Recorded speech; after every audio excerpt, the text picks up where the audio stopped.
Então, eu vou falar novamente em português de Portugal e se a certa altura me enganar e começar a falar mais rápido, por favor, um sinalzinho e eu tento abrandar. Então, o professor João Batista propôs-me um desafio difícil e a que eu acedi porque realmente nos últimos 2 anos em Portugal tenho feito parte de um grupo de pessoas que está envolvida na verificação repetitiva ou recorrente e recursiva de provas que são usadas também na avaliação dos alunos do ensino básico e, portanto, achei que de outra maneira nem sequer me atreveria a lançar um olhar crítico sobre algo de um sistema de ensino que não é aquele que eu conheço melhor, embora partilhemos a língua portuguesa nos 2 casos. E, portanto, eu tomei o ponto de partida do advogado do diabo e tentei fazer o trabalho de revisão como se fosse uma revisão de um trabalho científico normal ou aquilo que eu faço também nas provas que me propõem para a avaliação dos alunos do ensino básico em Portugal. Mas para situar esta discussão no contexto e na sequência do que temos vindo a abordar hoje, eu gostava de lembrar, mais uma vez, que quando nós falamos em avaliar a alfabetização, estamos, mais uma vez, a pôr perante nós esta pergunta principal é o que queremos com a alfabetização. E o que queremos com a alfabetização a vários níveis. A nível individual, é evidente que queremos que aquela criança seja capaz de fruir do livro tal como a sua mãe, possivelmente adulta. Portanto, queremos a alfabetização em termos individuais, mas para ir logo de um extremo ao outro, queremos também a alfabetização a nível populacional, distrital, municipal, distrital, nacional e talvez a nível do planeta Terra. Bom, e, portanto, digamos, para simplificar, a nível populacional, porque, como sabemos, a escrita é uma das maneiras, como dizia, salvo erro há 2 dias, o professor Deane, de falar com os mortos e também imaginar o futuro. Portanto, a escrita é algo que nos permite ultrapassar os limites do aqui e agora e imaginar outros mundos e outras vidas, talvez. E, portanto, quer a nível individual, quer a nível populacional, os problemas que se colocam são vários e não são exatamente os mesmos. Porque a nível populacional, se queremos promover esta expansão universal da alfabetização e da literacia, temos também de ser capazes de definir políticas públicas que o consigam fazer, não é? Uma vez que... Assim? Assim? Está bom assim? Mais alto ainda? Mais perto. Ah.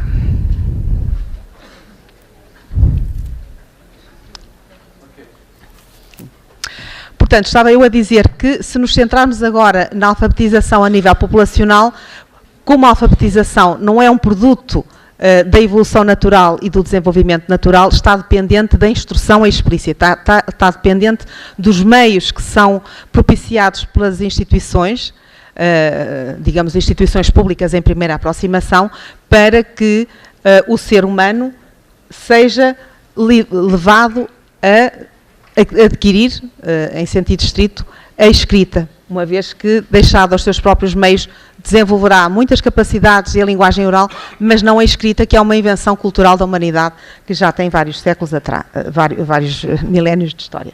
E, portanto, a definição de políticas públicas também passa por ter um registro fiel do que foi acontecendo ao longo do tempo, de maneira a ser capaz de melhorar aquilo que não esteja a funcionar muito bem. E, desse modo, a alfabetização é alvo de uma avaliação sistemática, que já não está, como vimos de manhã, virada para o processo de aprendizagem e ensino em contexto de sala de aula, mas que está virada para o nível muito mais,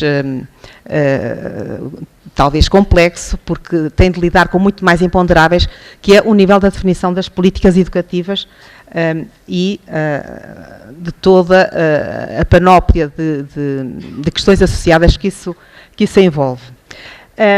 E, portanto, eu gostava, antes de entrarmos na análise propriamente dita, de pegar aqui numa ideia de literacia que já foi referida e que está presente num livro que muitos certamente terão e que conhecem, que é da autoria do professor José Moraes, aqui sentado, que é a Alfabetização para a Democracia.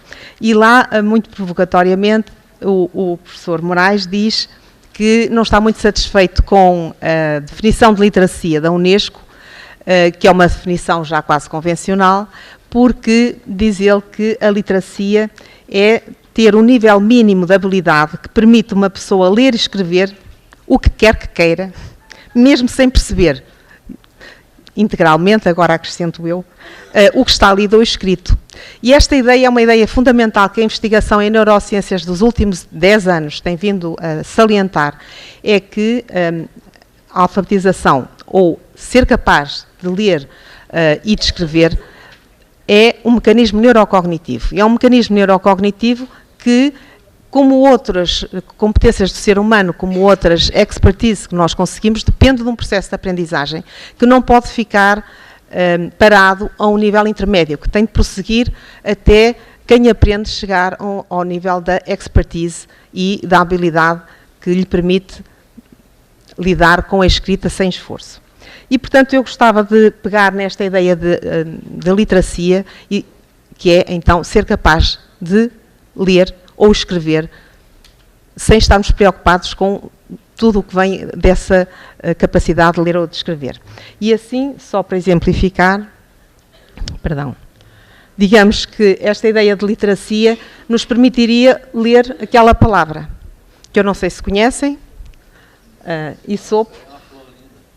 Bom, e eu há uns anos não conheci há pouco tempo, e é esta flor que está aqui. Mas antes de conhecer esta palavra, nós somos capazes de a ler. Não percebemos integralmente, mas conseguimos percebê-la. Porque o nosso mecanismo neurocognitivo é capaz de fazer uma coisa importante, que é a segmentação desta cadeia de letras numa entidade mais abstrata, que é a correspondência das letras ou da cadeia de letras com o som. Então, o H não é lido e, portanto, nós podemos juntar estas duas, isto é I, mas temos de ser capazes de juntar estes dois S entre si e não, por exemplo, de dizer Isopo. É muito curioso que nós julgamos que este processo de separação é também quase natural e obrigatório, mas não é assim. E um dos exemplos mais curiosos desta arbitrariedade da maneira como nós segmentamos a cadeia de fala e como isso está dependente da aquisição do código escrito é que diferentes línguas fazem-no de maneira diferente. Por exemplo, a palavra Balzac, e com certeza mesmo uma criança que não tenha ainda frequentado a escola, mas que conheça a língua como o português ou como o francês, se lhe pedirmos para bater, marcando os bocadinhos da palavra, é capaz de dizer Balzac. Concordam comigo?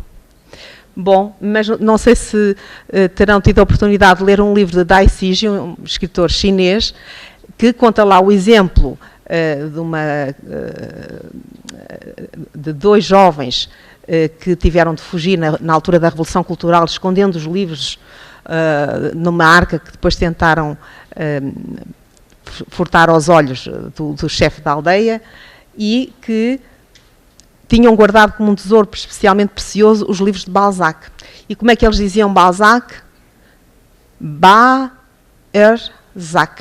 E, portanto, a separação do Balzac, desta cadeia de fala, que parece intuitiva para nós falantes do português, que tem dois pedaços, digamos, duas sílabas, portanto, Balzac, noutro contexto fonológico, é separada de maneira diferente.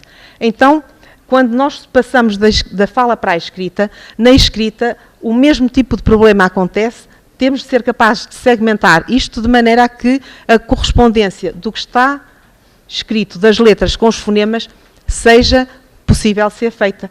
E assim nós juntamos estes 2 primeiros e estes 3 a seguir e somos capazes de ler isopo. E porquê é que eu estou a demonstrar este exemplo? Porque, mais uma vez, isto demonstra algo que, quando está adquirido, é automático, é fácil, não tem nada que se lhe diga, é óbvio, mas não é óbvio, tem de ser adquirido, tem de ser ensinado. Pode ser ensinado até pelo próprio, e sabemos que na leitura também intervêm processos de autoaprendizagem. Mas para a autoaprendizagem acontecer, tem de ser num meio que propicie experiências que deem matéria para essa autoaprendizagem acontecer. E a melhor maneira de ter essas experiências é, como nesta imagem, ter um tutor que ajuda e que ampara nesse processo de autoaprendizagem e que nos sabe orientar a atenção para aquilo que é relevante e que não é. E, portanto, digamos que, neste caso, seria como fazer a segmentação. Bom, eu tinha aqui outro exemplo, porque gosto de exemplos. Não sei se alguém conhece esta palavra. Eu não conhecia, também só conhecia há pouco tempo. E a outra vantagem da linguagem está sempre a expandir-se. E isto, sabem o que é? Também, mesmo que não saibamos o que é, conseguimos ler, não é verdade?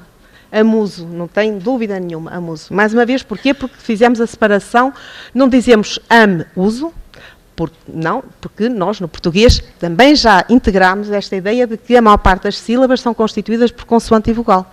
Então, se eu tenho aqui uma consoante, eu vou juntá-la à vogal a seguir e não à vogal anterior. Porque poderia fazer isso, podia dizer uso. Mas não, amuso. E realmente, o amuso é alguém que é incapaz de criação artística. Faz muito sentido, porque agora percebemos, a musa vem de a musa, já não tem a musa para ajudar. E eu, a propósito, só para lembrar, pus aí a musa, que é a musa da dança. Portanto, nós, ao adquirir a literacia, há muito mais para além da compreensão só da mensagem escrita. Há também a compreensão do que aquilo que está escrito incorpora da própria língua falada e do sentido que está captado em pequenas partículas da língua falada, quer sejam elas as sílabas, que dão a materialidade sonora à fala, quer seja também as partículas que dão o sentido morfológico das palavras. E, portanto, a propósito é que isto vem dado além da alfabetização, é que para avaliar a alfabetização é importante também avaliar estes processos, que depois de adquiridos parecem automáticos, mas que só se tornam automáticos exatamente por causa da prática e da aprendizagem. Então, a avaliação em contexto educativo é algo que tem... enfim, há quem diga que é um campo minado, porque bom, há muita discussão à volta disto tudo, e talvez a primeira que podemos salientar aqui é que em português nós temos a palavra avaliar, mas os ingleses têm uma palavra muito prática que tem talvez uma conotação menos pesada, que é a palavra assess. Portanto, é verificar, mais no sentido de descrever sem a conotação de avaliação bom ou mau que isso implica. Avaliar para saber, para informar, para mudar para melhor, para melhorar. Então, a avaliação em contexto educativo, ao contrário da avaliação em contexto clínico, que hoje falámos um pouco de manhã, mas eu agora ia centrar em contexto educativo, tem estas várias vertentes. Pode ser a vertente mais simples, que é a avaliação de conhecimento, quando foi a Revolução Francesa, quando é que Pedro Álvares Cabral chegou ao Brasil, bom, e que são o que em psicologia nós dizemos os conhecimentos declarativos, que é relativamente fácil, é saber descrever informações sobre acontecimentos, sobre objetos. E aí a avaliação é muito simples. Onde a avaliação já é mais complicada, porque implica sabermos ou termos um conhecimento preciso, com base científica, é o outro tipo de conhecimento, que é o que nós chamamos o conhecimento procedimental. É o que é que implica ter aquela habilidade. O que é que implica, no caso da leitura, o que é que implica ser letrado. E isso realmente tem de ser uma avaliação que esteja sempre ligada aos avanços na ciência, que justifica o conhecermos melhor qual é essa habilidade e como é que ela funciona. Isto a avaliar uma habilidade, como eu referi também de manhã, tem uma longa história da psicometria, e essa história da psicometria informa, em parte, aquela avaliação que é feita em contexto educativo. A outra parte da avaliação da alfabetização é a tal parte mais simples, por exemplo, aquilo que tem a ver com conhecimentos metalinguísticos, o que é um adjetivo, o que é uma palavra derivada, etc. Aquela palavra está no singular ou no plural. Mas a habilidade é o mais difícil. Seja, principalmente na questão da habilidade, mas um pouco também na outra, é sabido na psicologia que a medida tem de ter várias características para ser uma boa medida. Portanto, há boas características da medida, boas características do teste, que têm de ser respeitadas para a avaliação merecer a pena ter esse nome. Então, estas são as clássicas. Nós, para avaliar, temos de saber aquilo que estamos a avaliar e a avaliação deve ser capaz de avaliar aquilo que pretende avaliar e não um fenómeno qualquer associado que não seja aquele que está sob análise. E, portanto, no caso da alfabetização, nós temos de avaliar a alfabetização e não, por exemplo, outro processo qualquer, que seja a compreensão do texto que não está dependente da alfabetização, por exemplo. Então, temos de avaliar o que é a literacia, o que é esse tal mecanismo neurocognitivo. E depois essa avaliação tem de ser feita de uma maneira suficientemente bem formada ou com uma boa forma para que ela seja consistente ao longo do tempo. Se a habilidade estiver na mesma, essa medida tem também de captar essa constância. Isso é este aspecto da fidelidade, ou penso que aqui se diz mais fidedignidade. E, finalmente, algo que também é muito relevante em contexto educativo, a sensibilidade, no sentido em que nada serve uma medida se ela não for capaz de discriminar situações diversas. Então, em psicologia, nós temos uma maneira muito prática de nos referirmos a isto, que é os efeitos de teto ou os efeitos de chão. Os efeitos de chão é como quando usamos uma medida e a medida dá os resultados todos iguais nas várias, suponhamos nas várias pessoas ou nas várias vezes que a medida é usada e está tudo ao mesmo nível baixo. Mas o outro efeito, ao contrário, é quando faz-se uma avaliação qualquer e está tudo no nível superior, é o efeito de teto. Pode só servir em situações muito restritas, mas realmente como medida é pouco informativa. Mas nos testes em contexto educativo, se virem, há muitas mais características que são apontadas, porque justamente há todo o contexto social da educação que tem de ser tido em conta. Então, dentre estas características, uma delas que costuma ser apontada quase sempre, embora conforme as pessoas, isto vai variando, é a praticabilidade. E, portanto, se estamos a pensar na avaliação da alfabetização, ela tem de ser uma avaliação que possa ser aplicada, no caso de uma avaliação institucional, a grandes números e de uma maneira que seja adaptada aos recursos disponíveis. E também que seja estandardizada, quer dizer, que seja padronizada, de modo a que, ao longo dos anos, nós possamos fazer comparações, porque se vamos mudando os critérios é impossível saber, então, qual é a tendência, se estamos a seguir no melhor caminho e a conseguir uma melhor competência, ou se estamos, pelo contrário, a regredir.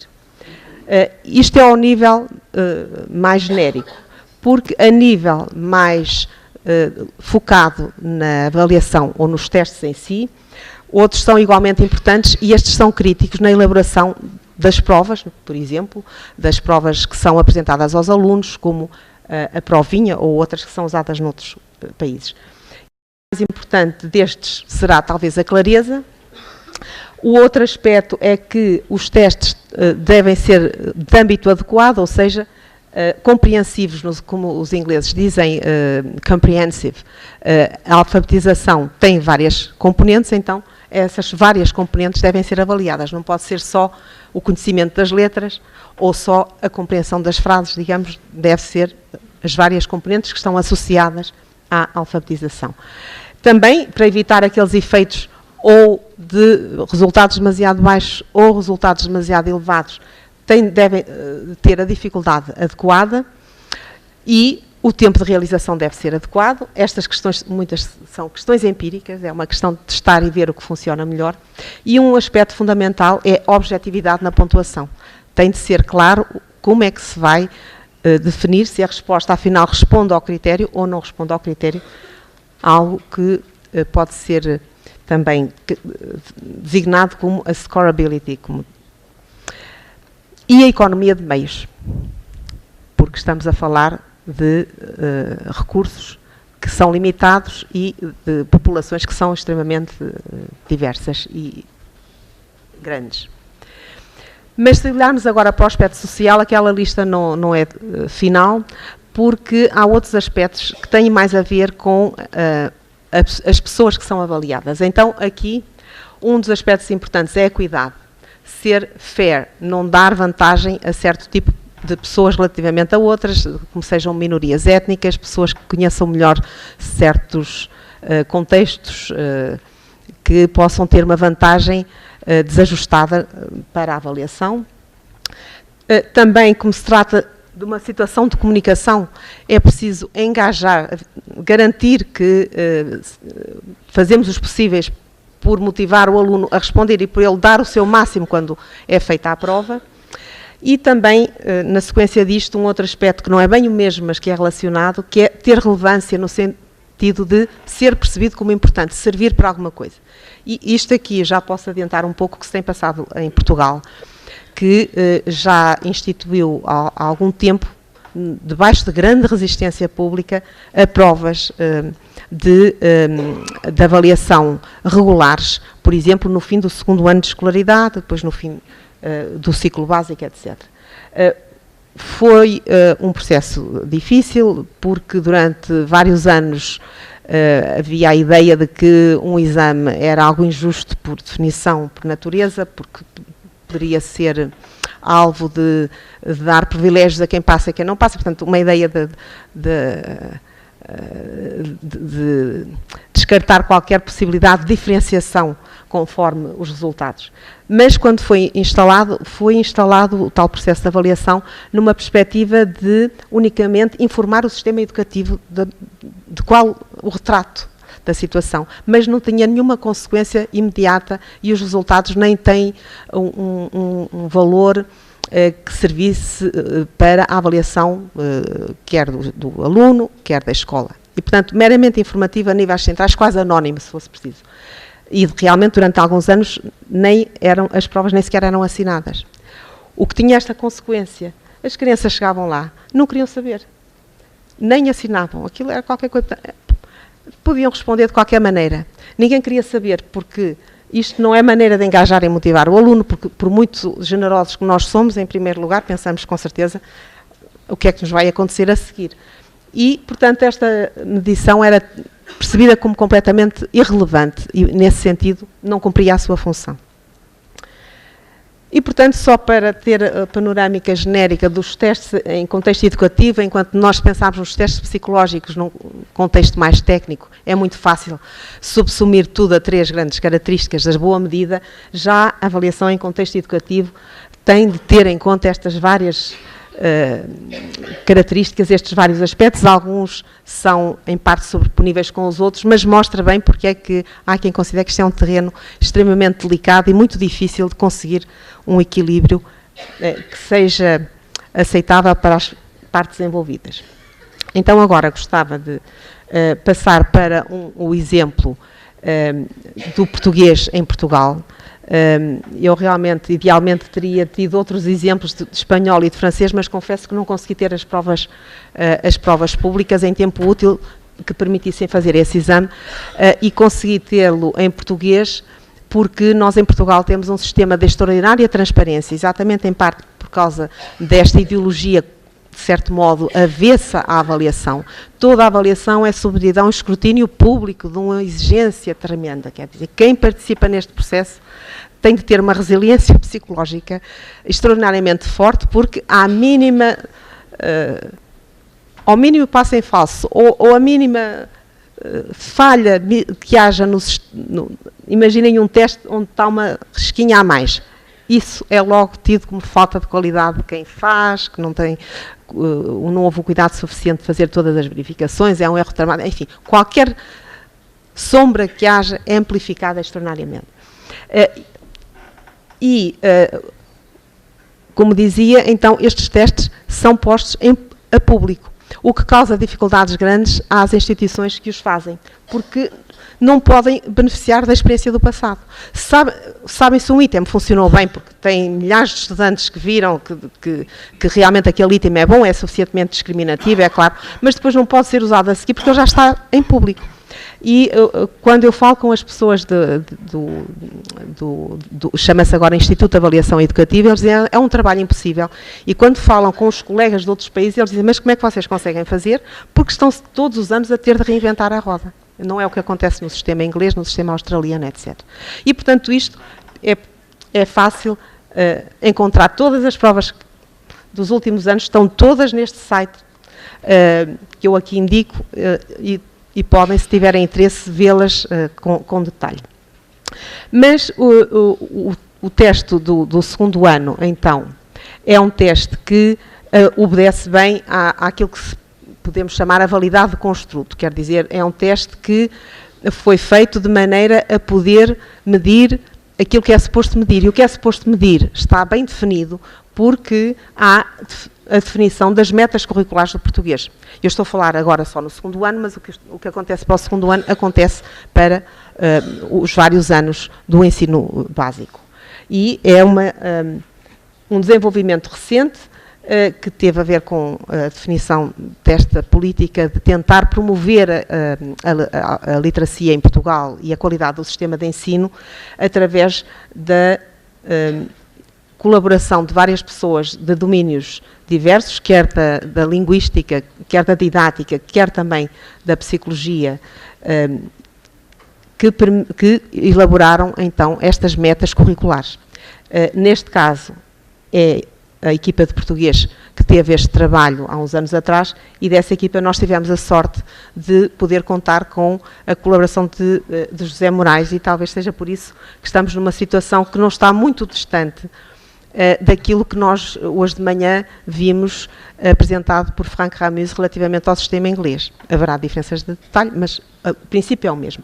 Então o princípio é de explicitar muito claramente aquilo que são as metas curriculares. Isto dá indicações muito claras ao professor e também dá indicações muito claras ao avaliador e, portanto, as metas curriculares, no caso do português, do segundo ano, têm vários domínios de referência, a oralidade, a leitura e escrita, a iniciação à educação literária e a gramática, e para cada um destes domínios estão definidos os objetivos e também os descritores. Portanto, há uma definição operacional. A oralidade, obviamente, é muito vago, então, especificamente na oralidade, o quê e o quê como. Só para vos dar uma ideia também da reação pública a isto, é que também foi, nós dizemos que caiu o céu e a trindade, porque quem somos nós ou quem são eles que se permitem definir metas curriculares. Mas metas curriculares qualquer pessoa deve ter a liberdade de as definir. Enfim, estou a exagerar um pouco, peço desculpa, mas eu disse no princípio que ia fazer de advogada do diabo para suscitar a discussão. Houve também uma certa resistência em aceitar estas metas curriculares, porque pressupõe que alguém pode definir metas, e alguém pode definir metas de acordo com certos critérios. Bom, e dentro das várias discussões que houve, talvez o mais singular tenha sido que houve uma recepção muito positiva à ideia de se introduzir a iniciação à educação literária tão cedo, logo no segundo ano. Porque realmente isto contraria a ideia que quem se preocupa com o mecanismo de leitura são aquelas pessoas que só querem saber das coisas automáticas, rotineiras, que não têm sentido, que não têm criatividade.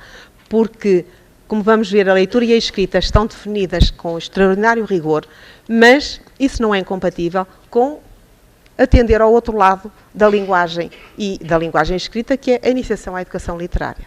E, portanto, isto foi muito bem recebido e o resto nem tanto.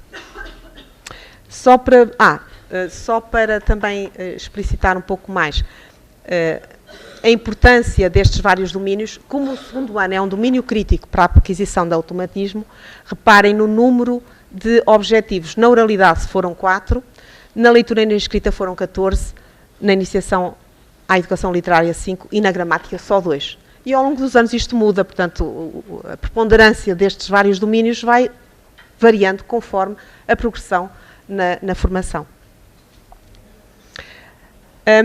Eu tenho aqui vários exemplos, não sei exatamente o tempo que temos, pouco, não é? E, portanto, podemos depois fornecer isto, mas, por exemplo, na oralidade, temos este tipo de objetivos: respeitar as regras de interação discutiva, escutar discursos breves para aprender e construir conhecimentos, etc.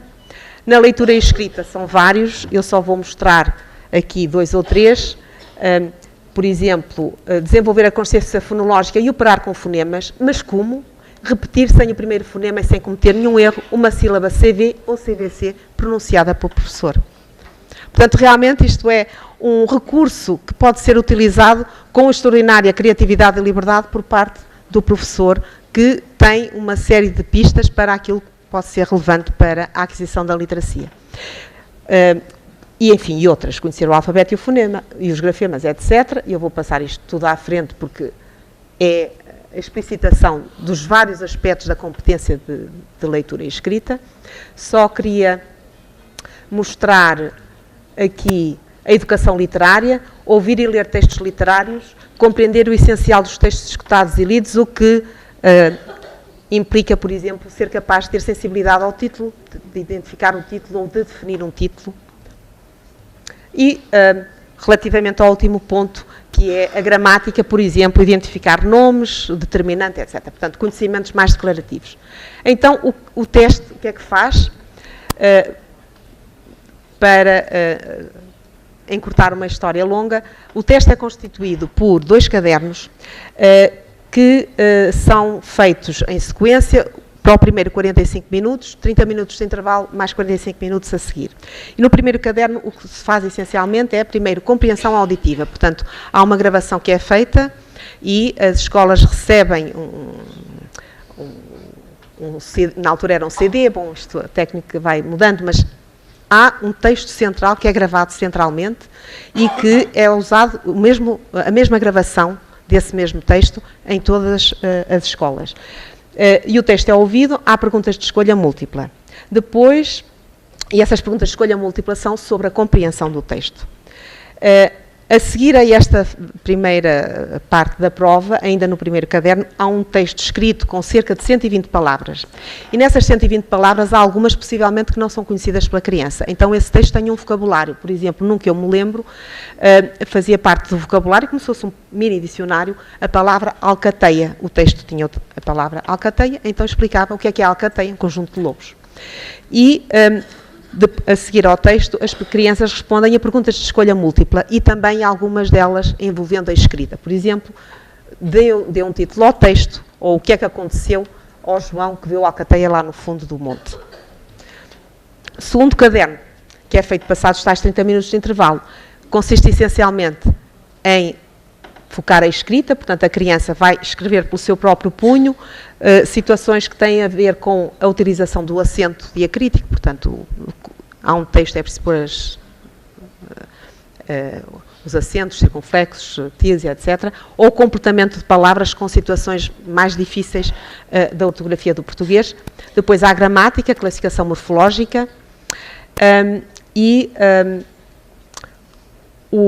há novamente, bem, eu peço desculpa, este aqui não devia estar, e este segundo caderno finaliza com uma composição escrita. Portanto, as crianças, no fim do segundo ano de escolaridade, são solicitadas a imaginar uma história com base numas imagens. Então, elas têm de imaginar uma história e têm de haver, no mínimo, 10 linhas. Portanto, é suposto que a criança, no segundo ano, seja capaz de escrever uma história com 10 linhas.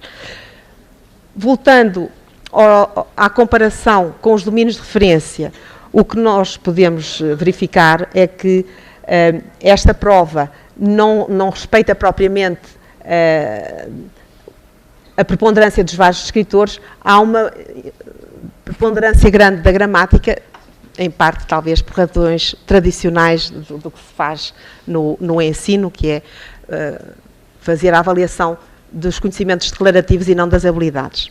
Mas diríamos, no geral, que é uma prova que responde e que foi informada pelas metas. E agora, passando para a provinha Brasil, Eu, infelizmente, não pude pôr aqui a prova em imagens, mas penso que talvez a maior parte das pessoas aqui presentes conhece, e eu tenho ali, se for preciso, podemos consultar. Mas é realmente bastante diferente, portanto, é uma... primeiro, são 20 provas, 20 questões que são todas apresentadas oralmente pelo professor. Há aquele sinal que aparece na prova e que indica ao professor que é para ele ler aquela frase. O que me suscita um primeiro comentário é que não há um único momento ao longo da prova em que o aluno interaja sozinho, em intimidade, com o texto. Portanto, está ali sempre o professor entre o aluno e o texto. E pronto, fazendo de advogada do diabo, eu diria, onde é que está aquela ocasião de permitir que a pessoa se confronte com o texto e que imagine um pouco o sentido do que está no texto. Quanto mais cedo começar, talvez melhor, porque é também uma grande liberdade poder ler um texto e sermos transportados para onde o texto nos leva. Bom, mas eu, como disse, faço de advogada do diabo e depois logo veremos. Depois destas 20 questões, o que é que elas visam? 5 delas visam a identificação de letras, de uma letra ou de 3 letras.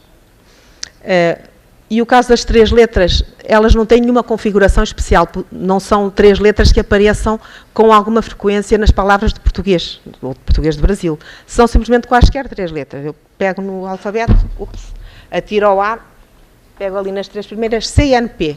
Então, aparecem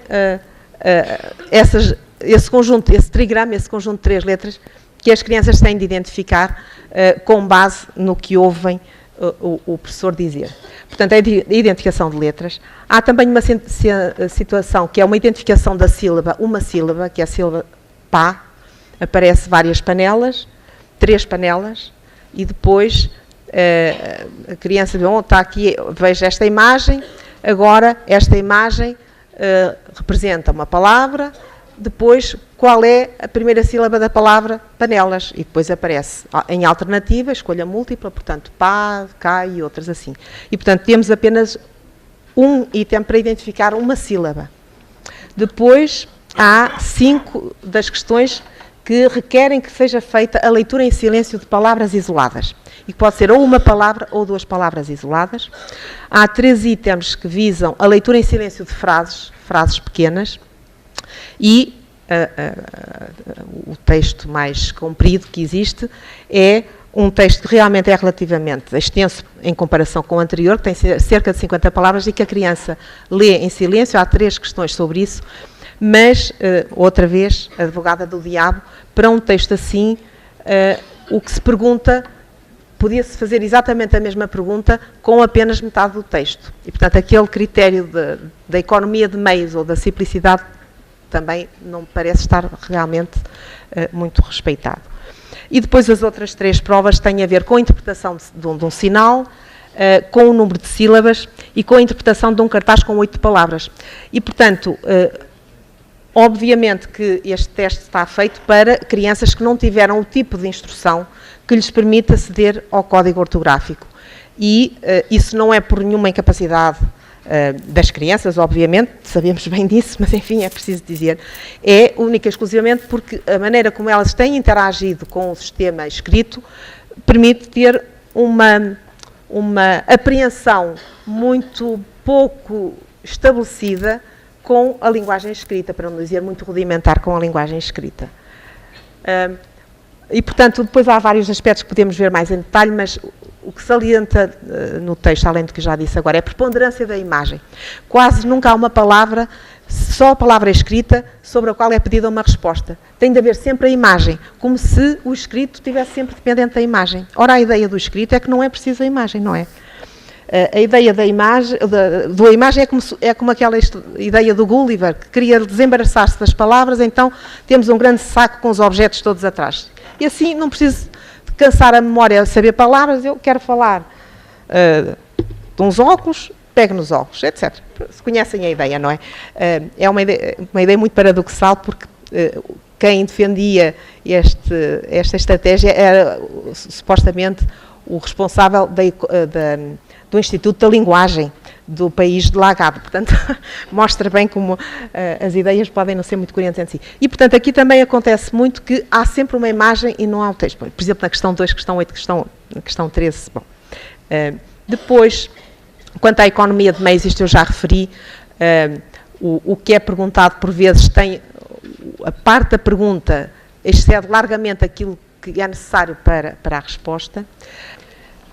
É uma banda desenhada e há a menina que é uma personagem de banda desenhada muito conhecida, mas eu agora não sei bem o nome. Vai a uma gelataria e diz assim: eu quero um sorvete. É a Magali. É o Magali, pronto. Eu quero um sorvete. Eu quero um sorvete. E depois o empregado responde: e com quantas bolas? E a menina diz com ar muito sorridente: todas. E eu fico assim um bocado: todas. E então a pergunta é assim, e o professor tem de ler: a resposta da menina ao homem mostra que ela é, alternativas, chorona, comilona, engraçada, mandona. Como é que responderiam a isto? Como? Chorona, comilona, engraçada, mandona. Bom, a resposta correta é comilona. Mas eu confesso que eu, quando vi isto, se fosse eu dizia engraçada. Porque a menina está a rir, está toda satisfeita. E ele está assim com o ar embaraçado.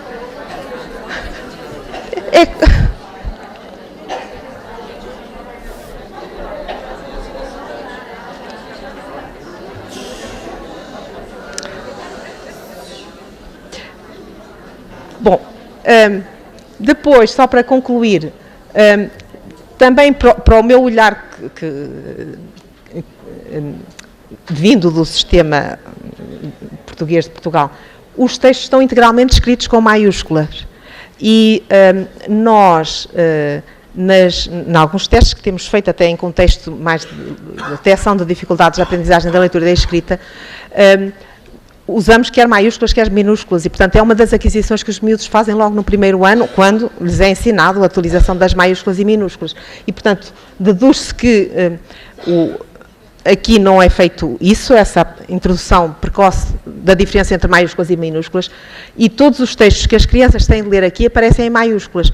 Mas quantos textos é que se vêem no dia-a-dia que estão todos escritos em maiúsculas?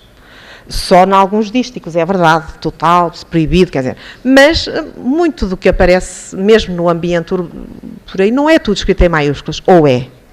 Não é, pois não. Todavia, a criança vai ter de ler textos todos em maiúsculas. Também não parece ser muito útil. Depois há pequenos detalhes que, em um conjunto de questões seguidas, a resposta correta está sempre na mesma linha. Não faz mal. Só que se uma criança mais engraçada, que se ponha a pensar no teste, é B. B outra vez. Não deve ser outra coisa, porque não estou à espera que me estejam sempre a pedir o mesmo. E, portanto, uma estratégia para contrariar isto é que a ordem das respostas corretas é um pouco aleatória, parece que foi ao caso. E se isso não acontece, isso pode também introduzir um viés na maneira da criança responder às perguntas. Finalmente, este é mesmo finalmente, no guia de correção e interpretação, no eixo leitura, o que aparece mais nos descritores são estes dois termos, reconhecer e inferir. E só há onde aparece a palavra ler. Que também parece não ser muito adequada a esta ideia que estamos a falar de crianças de segundo ano. E o que eles precisam de aprender a ler, para depois poderem inferir tudo o que quiserem. E poderem ler e escrever sobre o que quiserem, quando quiserem, como lhes apetecer.